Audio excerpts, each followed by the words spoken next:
Wizard tarixa haqida bilarmidingiz? Bugungi videoda shuni aytaman. Wizard bu Minecraftdagi asosiy nazardagi qurol hisoblanadi. U Minecraft bu asosida o'yinchi bo'lgan. Lekin keyin 3 savash birga bitta Wizardni hosil qilgan. Uning yordamchilari Wizard Skelet.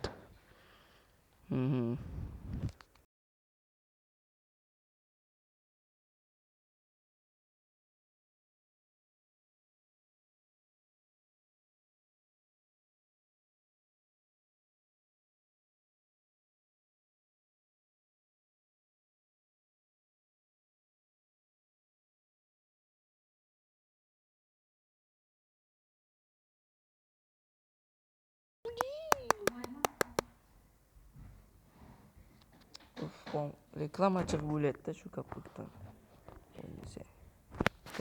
Wizard arvoh qadimgi o'lgan arvohlarning narsasi bo'lishi mumkin. Shunaqa. Negaki Wizard nazarda bor. Oddiy olimda yashaydi. U Wizard skeletlarning qiroli. U faqat nimada ko'rinish beradi. Agar siz Wizardni qurmoqchi bo'lsangiz, tosh ruhi, qum ruhi va 3 ta skelet boshi kerak bo'ladi. Va buning uchun sizlarga boshqa narsalar ham kerak bo'ladi. So'ngra siz Wizardni chaqirgan bo'lasiz. Lekin Wizardni bir tomondan o'ldirish qiyin. Ayrim nazarlarga qaraganda Wizard u Guardiandan ham sal ozgina kuchliroqmi deb o'ylaymiz.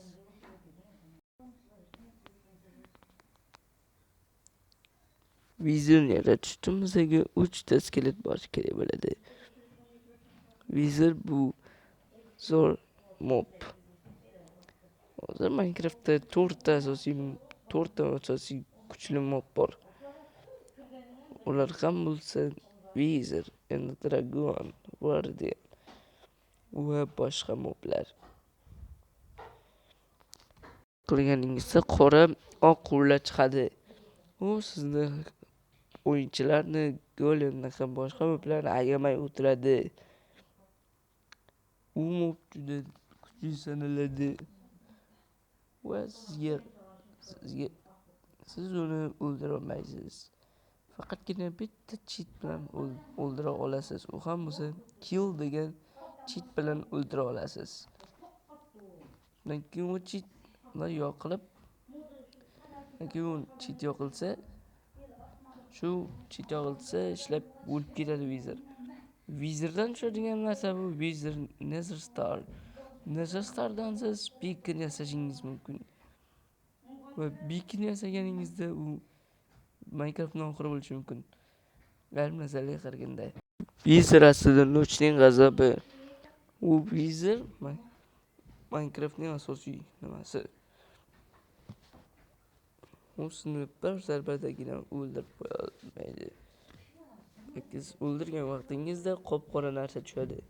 Do'stlar, shu bilan teoriyamiz tugadi. Sizlar bilan Rezo Fact bo'ldi. Sog' bo'linglar, salomat bo'linglar, sog' bo'linglar.